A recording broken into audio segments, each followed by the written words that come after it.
Good evening, viewers. This is BVI Channel 1, and you are live on the program Biafra Discourse, as we'll be looking into Biafra agitation and bad governance in the Southeast. Why the Southeasterners have not trusted most of their political leaders. And the fuel pushing this agitation for the Biafran people.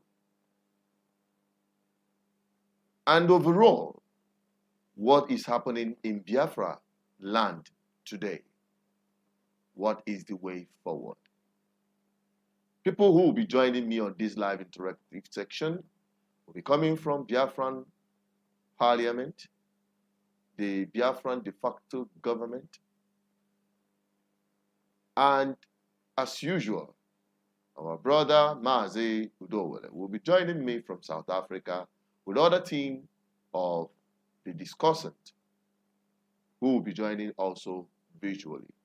You can call our lines 0810-4545-533 to join the conversation. Don't forget, the main objective of this program, Biafra Discourse, is to give the Biafran enthusiasts and Biafran agitators as it is, the opportunity to air their opinion, to voice their own opinion regarding the Biafran struggle, how it affects our people, and moving forward, the solution. That is the main objective of this program. And today we are looking into this Biafra agitation fueled by bad governance in the Southeast and the people not trusting their government. We are going to be taking our lead from what happened at Enugu recently, at Ogbete Market, after the government of Enugu State sealed up shops belonging to Biafrans living and trading in Enugu State. I'll be right back after this very video which you're going to be watching, and we will delve into the discussion. Don't forget to share this video. We can also read your comments if you drop them. And as well, we encourage you to stick to the topic under review. I'll be right back after watching this very reference video.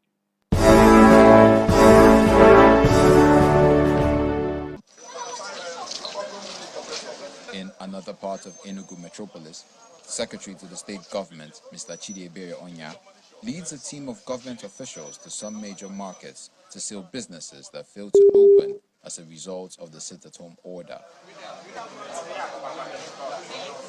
What I came today was to enforce what His Excellency has said, that the shops that are not open, that we will seal them as a deterrent. And if you look inside that market, you see that a lot of people came, but the few people that decided not to come.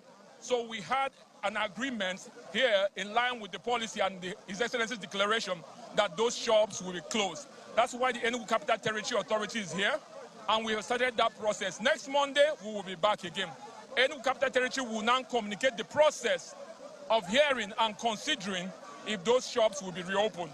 So this is in line with what we agreed at the town hall meeting, that in the Enugu, we are tired of sitting at home. Given the impact of the damage the sit-at-home order has inflicted on the state's economy, the government says it will no longer tolerate this, and with the cooperation the people have shown so far, authorities believe that normalcy will soon return to the state.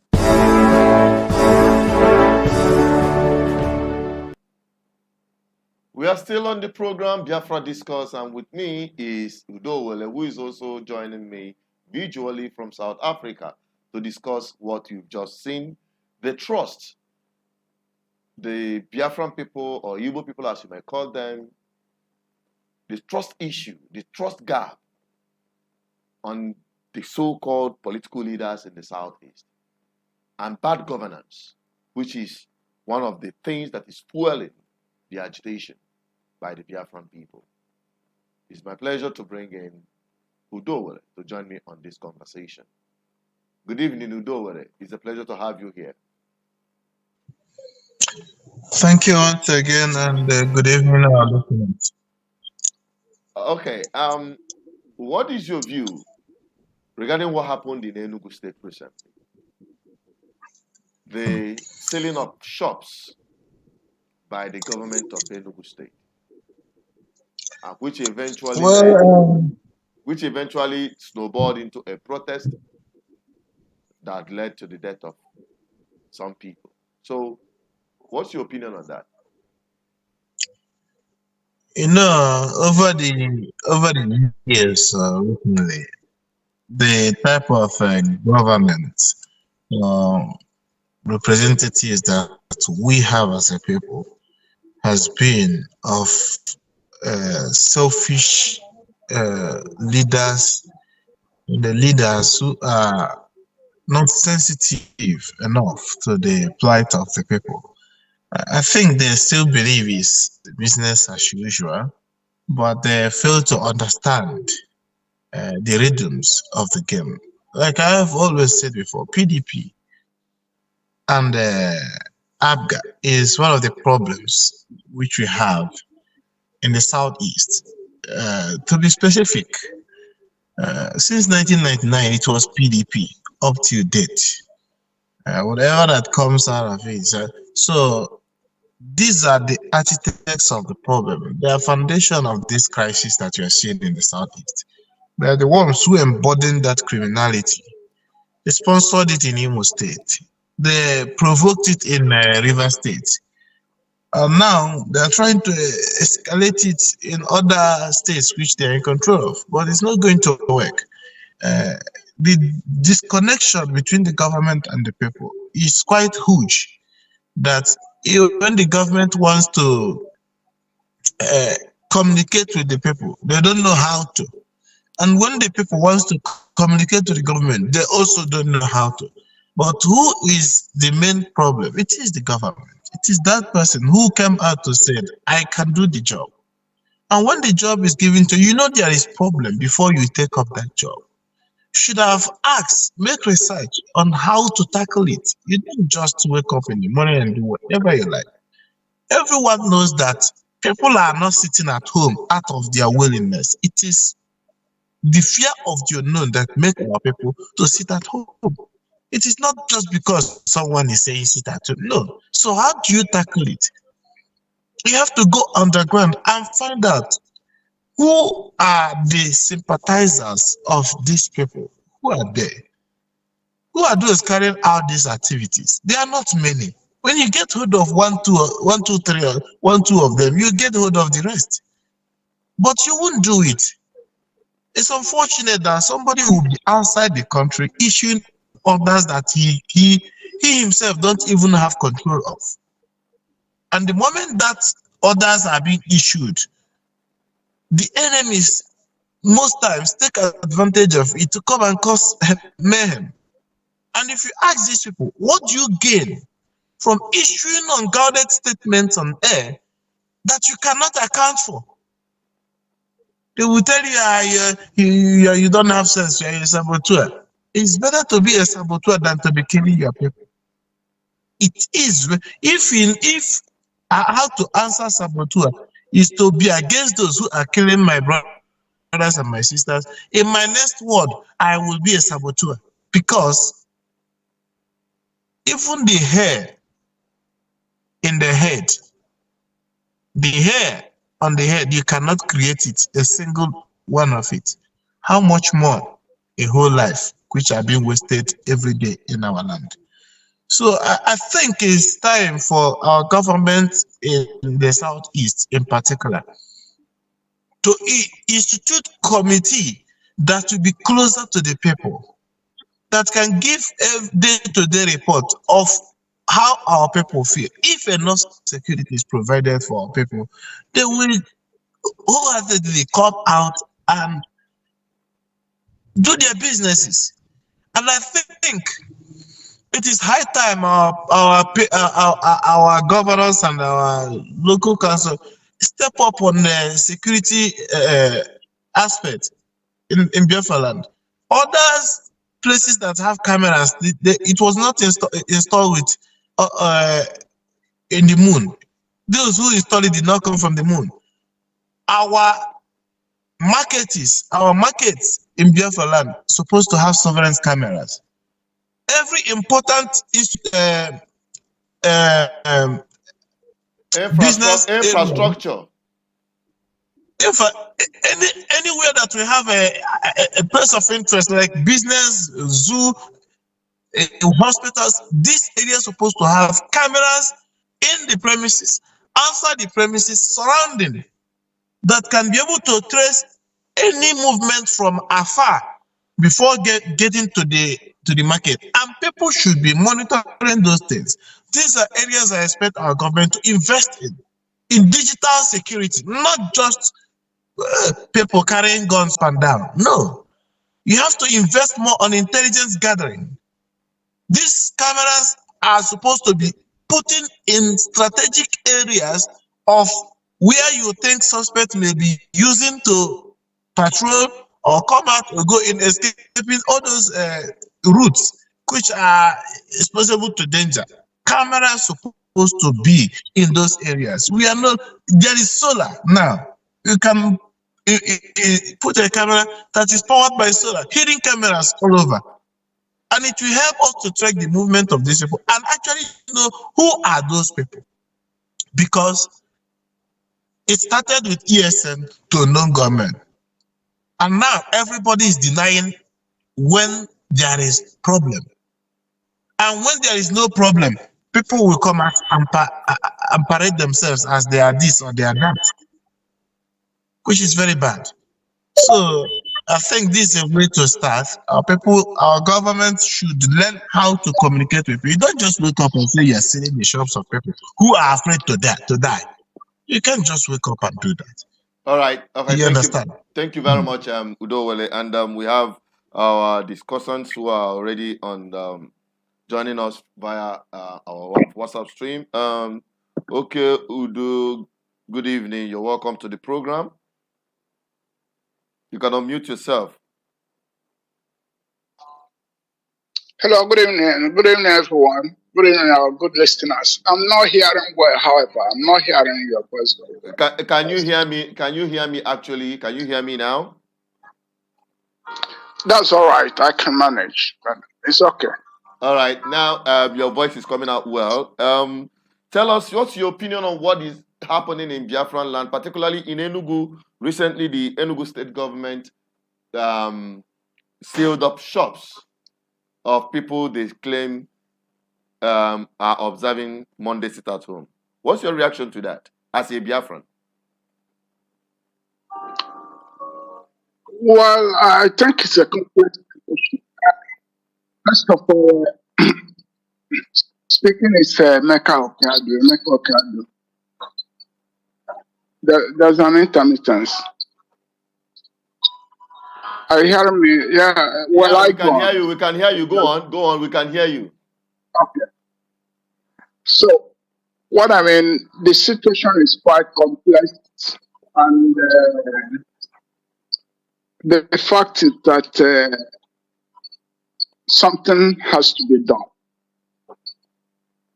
And in such a complex situation, it will be difficult also to assess or to qualify the nature of such intervention. But I think in silence,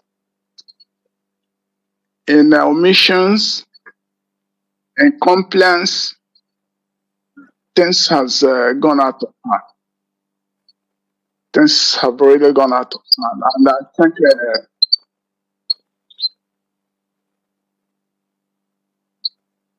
taking an initiative should not be just taken at a face value. A tip dog has to be given to it. But in all, I should say that we never, when we started all this effort for the restoration of Biafra, we never dreamed of arriving to this situation that we are facing now. So, but it's very, very challenging, and it's quite unfortunate. But we don't have to give up. There should be a way to come out of it. But I don't think keeping silent or behaving like if nothing is there, or blind compliance, I don't think that should be a solution to that. So, to conclude, what I mean is a complex situation. But what is important is that we are having some reactions now, rather than maybe feeling indifferent over the situation and things are just getting out of hand.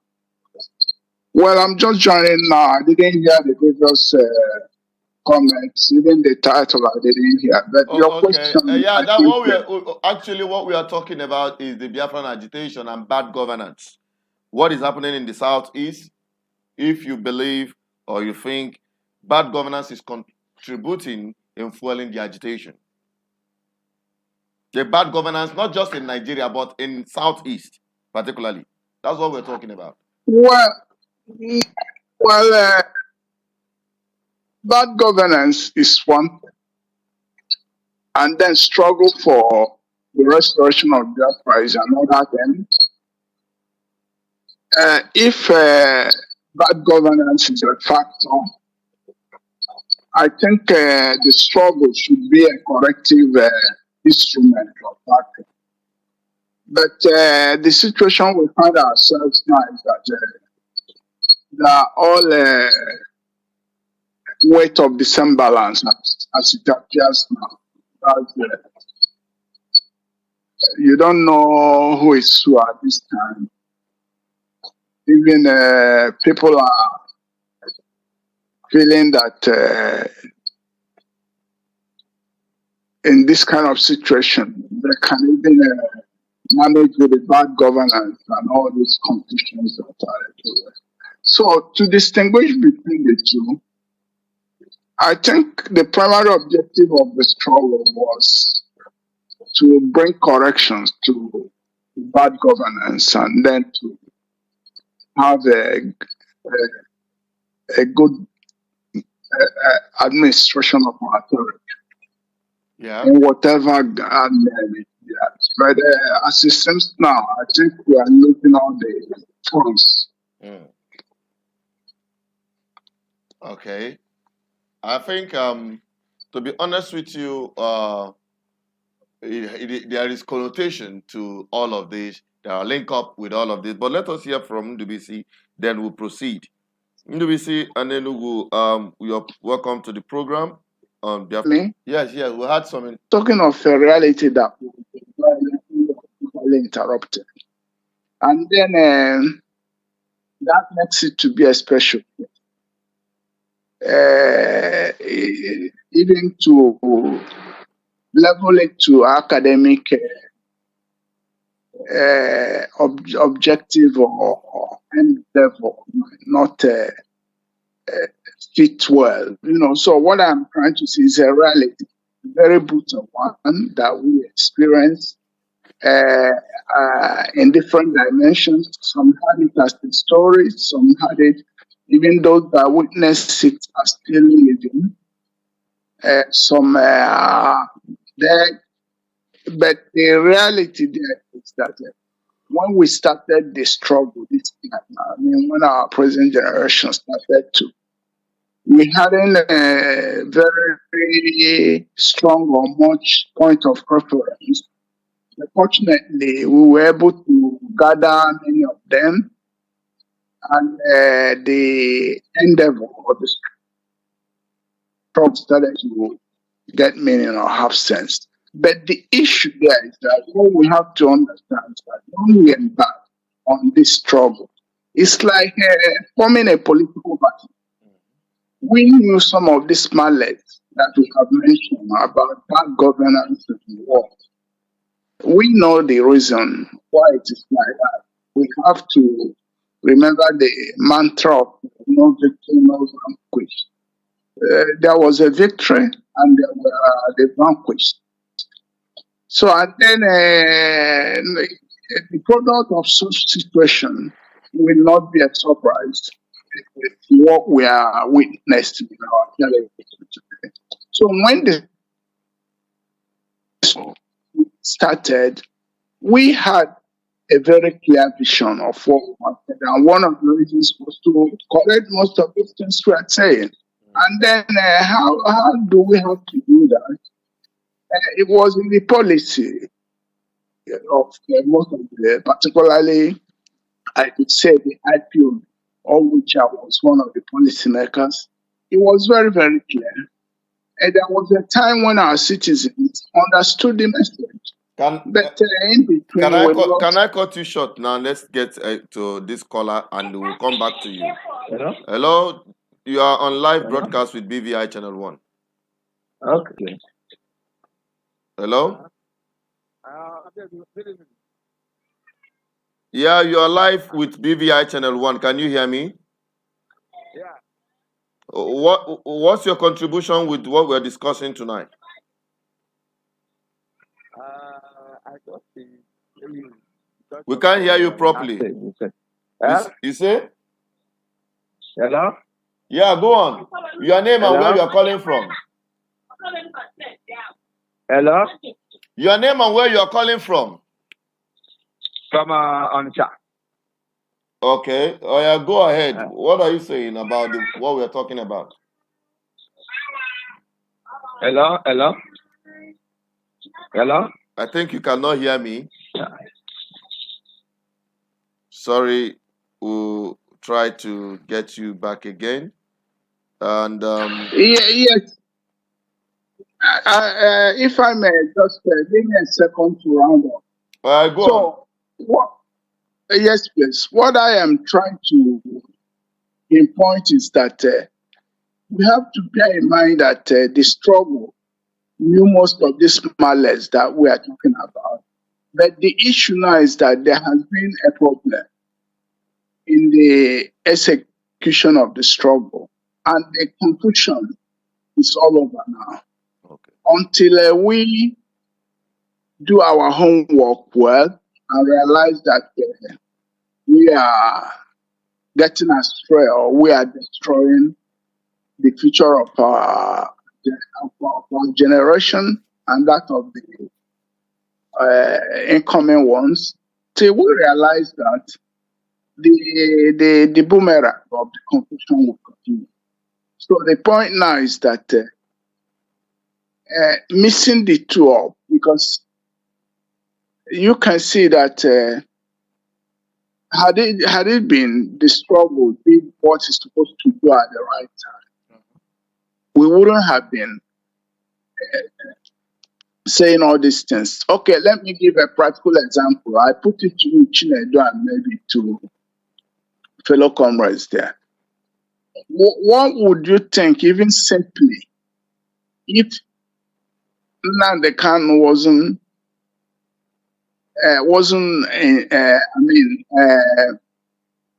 arrested by the Nigerian government? Had it been a full citizen of Biafra now moving, well, it would have been a very positive step to the objective. But you can see with his arrest and the carelessness of actions that followed it, that's where we are now. So we're in a very big confusion. No need, projecting the blames to others. I think the blame is on every one of us. That's what I have to say. Thank you very much. All right, thank you very much. Thank you very much. Thank you very much. And to those who are watching, let us quickly go back to Udowele and get his own submission. Then we'll start concluding on this issue between bad governance and the Biafran agitation. Udowele, with all that have been said, what's the way forward? Or is all hope lost? Can we get it done? Can we get it right? Thank you, our interim chancellor.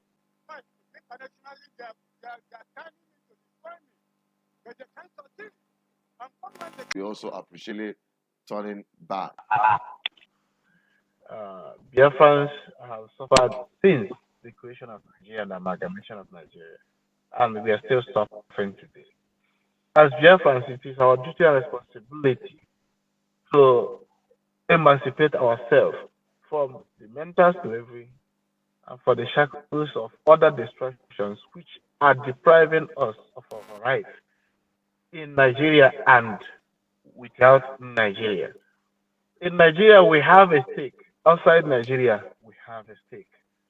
We have to understand these factors and knowing that as a citizen of Nigeria by political identity and as a Biafran by ideology, which we believe in, you cannot throw away what you have if you have no replacement of it. Currently, where we have what we have is Nigeria. And whatever that we have with others in Nigeria, we have to put in our best to make sure that we access it and do not limit our destiny. Limiting our destiny, our participation in life, is the sole problem that we are facing since the creation of that Nigeria. Being unable to play politics in the way it is played globally. As one may say, we have played emotional politics. This is not time for emotional politics. You make friends, you negotiate with what you have. Others are negotiating. Ask yourself, what are others are doing that we cannot do? Is it only to kill ourselves that we can do better? Somebody wants to raise a concern about the churches in Biafra. You are going to attack the soft spot. What is destroying our land today is involvement of gangsterism in Biafra struggle. That was the uncontrollable step that was taken. These people that you see that they are dying today and they are still coming out, another ones are coming tomorrow, will come. It is the involvement of gangsterism in the Biafran struggle. And if we must talk about this, we must think of how to eliminate all forms of criminality that has been introduced in Biafra land. It was never there before in our universities, in our high institutions. We don't have this nonsense. We don't have it. These things that cannot give you money, it can only create problems for you. Some say that it was introduced for a betterment and it was misdirected. Anything that is not useful, that is not fruitful to our land, we should jettison it. Churches is not our problem. Our problem is our people and their mindset. I think I have to end it here. Thank you very much. Thank you very much, Udowale. You've done justice, and we appreciate your coming to the program. We hope to have you more often on the program via Biafra Discourse. Thank you so much for being part of the program tonight, and to all those who have been watching, we appreciate that. Thank you. All right, that is where we're coming to the end of the program tonight, and we're on Biafra Discourse. Look forward to other programs that we'll be bringing to your way on political review, matters arising, and our up-to-date advocacy for good governance, so that you will be abreast with what is happening in and around not just Nigeria, but particularly in the Southeast, as we continue to preach the gospel of good governance. And as a Biafran, keep the hope alive. That is my own take. But be a good ambassador of Biafra and understand that Biafra is not an anathema to progress. Biafra is progressive. Biafra is innovation. Biafra is development. Biafra is all about equity, fairness, and justice. Make sure that in all you do and in your agitation, that you maintain this very ideology behind Biafra. Bye-bye for now. Until I come your way, stay blessed and always stay safe. Goodbye.